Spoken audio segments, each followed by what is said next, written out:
Bonjour tout le monde, je suis Manon de l'association Chez Mamie et aujourd'hui je vais vous parler du système immunitaire, de la vaccination et plus particulièrement de la vaccination contre la Covid-19.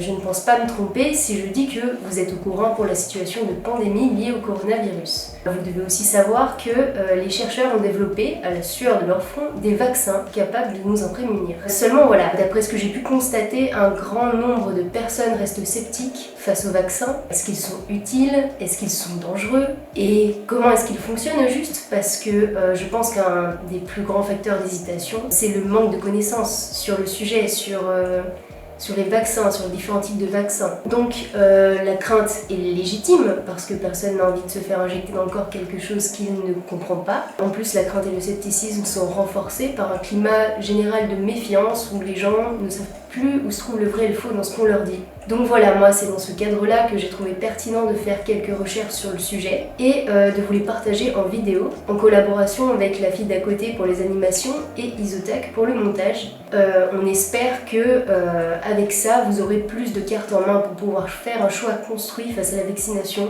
un choix plus serein aussi. Qu'est-ce qu'un vaccin? Pour bien comprendre comment fonctionnent les différents vaccins contre le coronavirus, il faut d'abord savoir ce qu'est un vaccin et en quoi son fonctionnement est lié au système immunitaire humain. Le système immunitaire désigne l'ensemble des mécanismes de défense du corps humain, donc ça englobe des organes comme la peau et des cellules qu'on regroupe dans la fameuse famille des globules blancs, qu'on appelle aussi plus sobrement des leucocytes. La réponse immunitaire, c'est le déclenchement du système immunitaire et on a deux sortes de réponses qui peuvent se mettre en place. En premier, la réponse innée ou non spécifique et celle qui vient après, la réponse acquise ou adaptative. En général, le système immunitaire ne s'en prend pas aux cellules de notre propre organisme, sauf en cas de maladie auto-immune. Comment il fait alors pour combattre les corps étrangers? Il se trouve que les virus, les bactéries, les champignons et même les cellules dangereuses pour l'organisme comme les cellules tumorales par exemple, tous ces corps étrangers possèdent à leur surface des récepteurs, des motifs moléculaires et c'est ça qu'on appelle un antigène. C'est ça qui va permettre aux cellules immunitaires en circulation dans l'organisme, les cellules sentinelles, de les détecter et de déclencher une riposte. De déclencher la première réponse, la réponse immunitaire innée, parce que c'est une défense qu'on possède dès la naissance, et non spécifique parce que c'est une défense qui ne tient pas compte du type d'intrus qu'elle combat tous les intrus. Donc les cellules sentinelles détectent le corps étranger et elles se mettent à sécréter des médiateurs chimiques qui vont dilater les vaisseaux sanguins.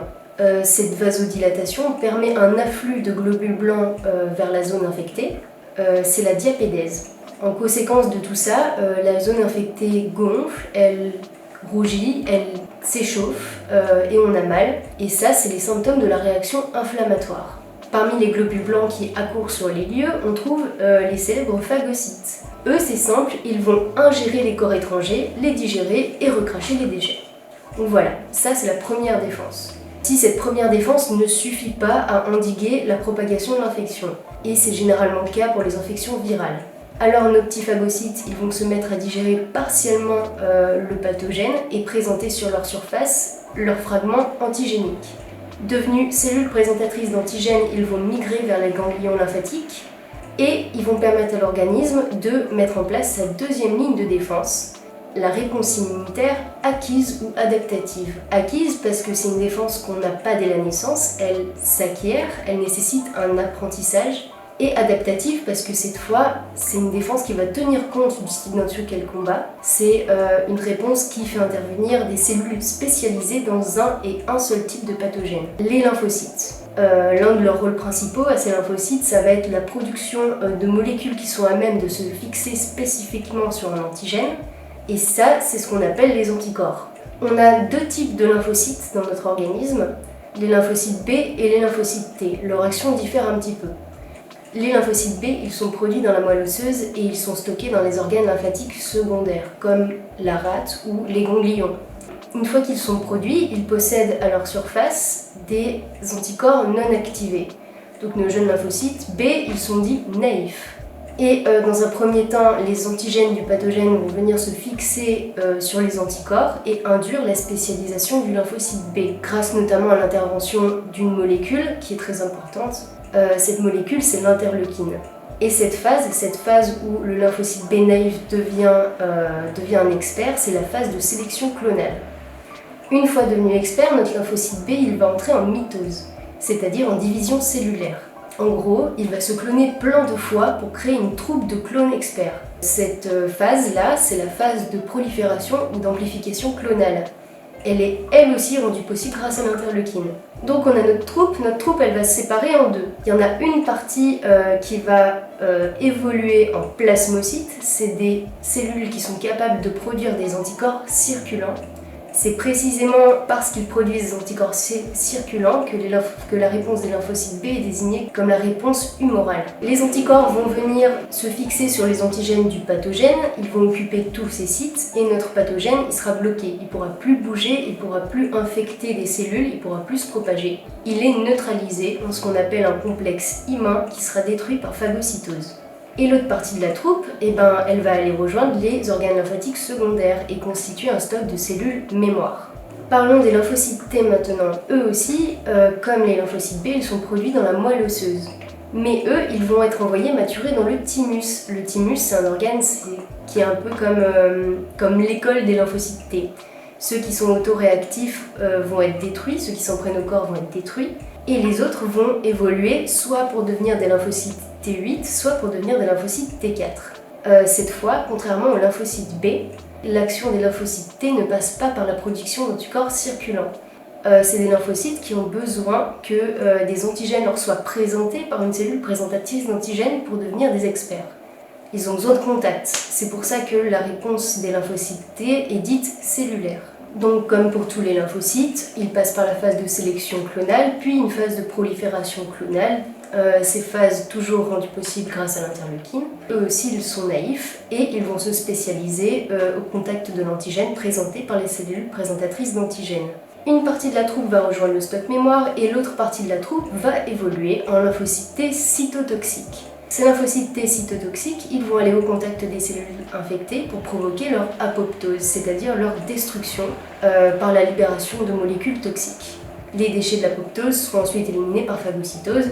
Fin d'histoire. Et les lymphocytes T4, vous les attendiez, je vous promets, vous les attendiez, parce que eux, ils ont un rôle central dans la mise en place de la réponse immunitaire, qu'elle soit cellulaire ou humorale. Comme tout lymphocyte, ils passent eux aussi par une phase de sélection clonale, puis d'amplification clonale. Une partie va rejoindre les stocks mémoire et l'autre partie évolue un lymphocyte T auxiliaire. Et c'est ces lymphocytes T auxiliaires qui vont libérer la fameuse interleukine, l'incontournable. Donc ils ont vraiment un rôle central. Pour vous donner un exemple, le VIH, le virus de l'immunodéficience humaine, s'en prend au lymphocyte T4 et en résulte le syndrome de l'immunodéficience acquise qui prive un être humain de ses défenses immunitaires. Donc, c'est vous dire à quel point les lymphocytes T4 sont importants.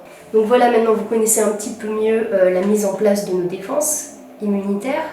J'ai souvent parlé de stocks mémoire. En fait, ces stocks de lymphocytes mémoire, ils constituent la mémoire immunitaire. Lors d'une deuxième rencontre avec l'agent pathogène, ils seront directement convoqués. Donc la réponse sera beaucoup plus efficace, elle sera beaucoup plus rapide.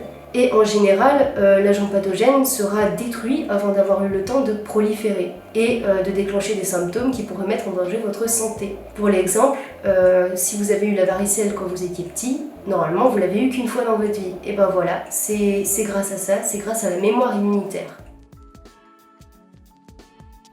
La vaccination préventive utilise cette propriété de mise en mémoire de l'immunité adaptative. Elle consiste à inoculer à un individu les antigènes d'un agent infectieux sous une forme immunogène mais non pathogène, c'est-à-dire sous une forme qui ne provoque pas l'apparition de la maladie, qui ne provoque pas de symptômes, mais qui déclenche les mécanismes de l'immunité, la création et la mise en réserve des spécialistes. Les lymphocytes B et les lymphocytes T mis en mémoire ont une longue durée de vie, mais attention, elle n'est pas illimitée. C'est pour ça que les vaccins ont besoin de rappel. La vaccination vise donc à créer une mémoire immunitaire, ça c'est son intérêt à l'échelle individuelle. Mais ce n'est pas son seul but, elle présente aussi un intérêt collectif. Par exemple, si vous êtes infecté par un agent infectieux et qu'il est détruit avant d'avoir le temps de proliférer, la quantité d'agents infectieux en présence sera moindre, donc vous serez moins contagieux. donc vous protégez aussi les autres. Attention, cependant, vous êtes quand même contagieux parce que même s'il y a une petite quantité d'agents infectieux en présence, il y en a quand même un petit peu. Donc ne pas relâcher sa vigilance, quand même.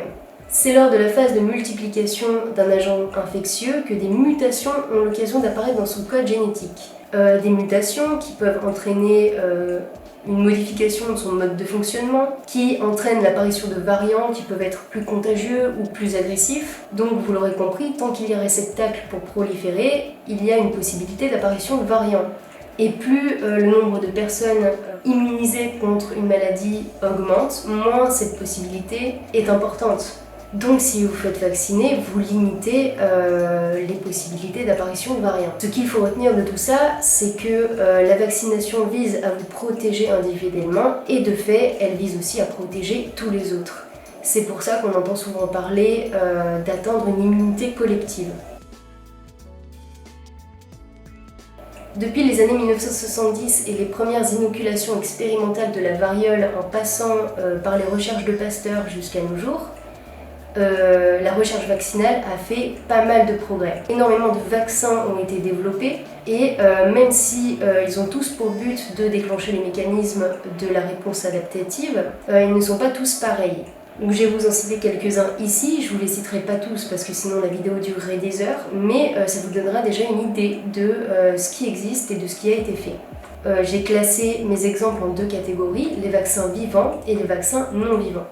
Dans les vaccins vivants, on trouve les vaccins vivants atténués. C'est des vaccins qui sont disponibles depuis les années 1950. Et là, en gros, on vous injecte des agents pathogènes, des virus ou des bactéries qui ont été atténués par des procédés chimiques, par des procédés physiques. C'est le cas des vaccins contre les oreillons, rougeole, rubéole. C'est aussi le cas du vaccin contre la varicelle, contre la fièvre jaune. C'est des vaccins, comme les micro-organismes sont dégradés mais vivants, ils déclenchent une excellente réponse immunitaire, donc le vaccin est très efficace. Cependant, justement parce qu'ils sont vivants, cela sous-entend aussi un certain degré d'imprévisibilité et dans des cas très rares, il y a une possibilité pour que l'agent infectieux retourne à son état initial et provoque l'apparition de la maladie. Ça c'est pas top, c'est pour ça que en général on ne prescrit pas ce genre de vaccin aux femmes enceintes et aux personnes immunodéprimées. Parlons maintenant des vaccins non vivants. Avec ce type de vaccin, il n'y a aucune chance pour que la maladie se déclare parce que dans ces vaccins, les micro-organismes sont morts ou alors ils sont sous forme de fragments. Donc c'est des vaccins qui sont plus stables que les vaccins vivants. Mais, et vous devez vous en douter, du coup ils sont moins efficaces parce que les micro-organismes sont morts. Des fois, la réponse immunitaire est inexistante à la première injection.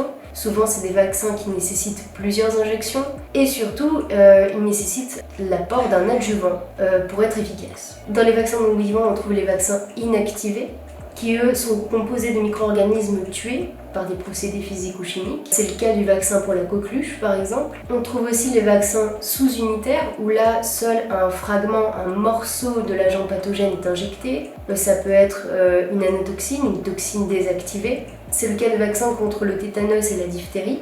Ou alors, ces fragments peuvent aussi être des protéines. C'est le cas du vaccin contre le papillomavirus, contre la grippe saisonnière, contre l'hépatite B aussi. Le développement de ces vaccins est assez pointu parce que là, il s'agit d'isoler une sous-partie d'un agent infectieux qui va déclencher une bonne réponse immunitaire.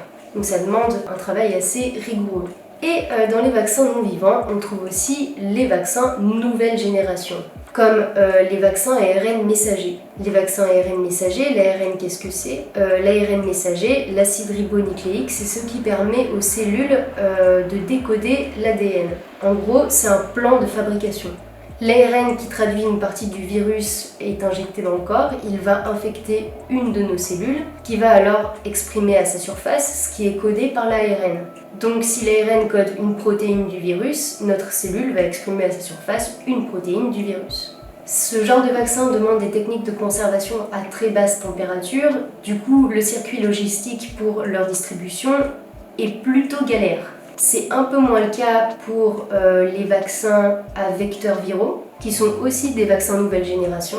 Dans le cas des vaccins à vecteurs viraux, l'ADN d'une sous-partie du virus est inséré dans un virus bénin qui va servir de cheval de Troie, qui va servir de vecteur pour transporter le matériel génétique de l'agent infectieux dans notre corps. Le virus bénin va infecter une de nos cellules, notre cellule va exprimer à sa surface la sous-partie de l'agent infectieux codé, et déclenchement du système immunitaire, mise en réserve des spécialistes, et ainsi de suite. Donc voilà, en ce qui concerne les vaccins non vivants, je vous en ai présenté quelques-uns. J'ai pas encore parlé des adjuvants. Comme j'ai dit plus tôt, pour que ces vaccins soient plus efficaces, il faut leur ajouter des adjuvants. Ces adjuvants, ils ont pour but d'accroître la réponse immunitaire en la prolongeant, en la renforçant.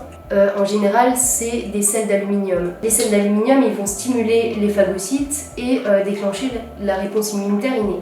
C'est ces adjuvants qui peuvent provoquer des chocs allergiques, par exemple. C'est pour ça qu'on vous demande de patienter un quart d'heure en salle d'attente, parce que les chocs allergiques, c'est quelque chose qu'on soigne très bien si c'est pris à temps. Bien entendu, comme vous l'avez compris, l'injection d'un vaccin a pour but de déclencher le système immunitaire. Donc si vous avez un peu de fièvre après un vaccin, une rougeur à l'endroit de l'infection, une douleur dans le bras, c'est normal, c'est les effets secondaires modérés et fréquents. Et en fait, c'est même le signe que ça fonctionne. Donc c'est plutôt une bonne chose. Il ne faut pas non plus écarter le fait que, comme dans toute prise de médicaments, l'injection d'un vaccin comporte son lot de risques et d'incertitudes. Mais personnellement, je pense qu'en cas de pandémie, les risques qui sont liés au vaccin deviennent beaucoup moins importants face aux risques inhérents à une pandémie. Les effets indésirables graves de la vaccination restent très rares, et si vous vous demandez ce que j'entends par très rare, eh bien, le Conseil des organisations internationales des sciences médicales classe le taux d'effet indésirable des médicaments et des vaccins, comme vous le voyez. Donc, pour qu'un effet secondaire soit considéré comme très rare, il doit concerner moins de 1 personne sur 10 000. Donc, je vous laisse vous faire votre propre idée sur la question.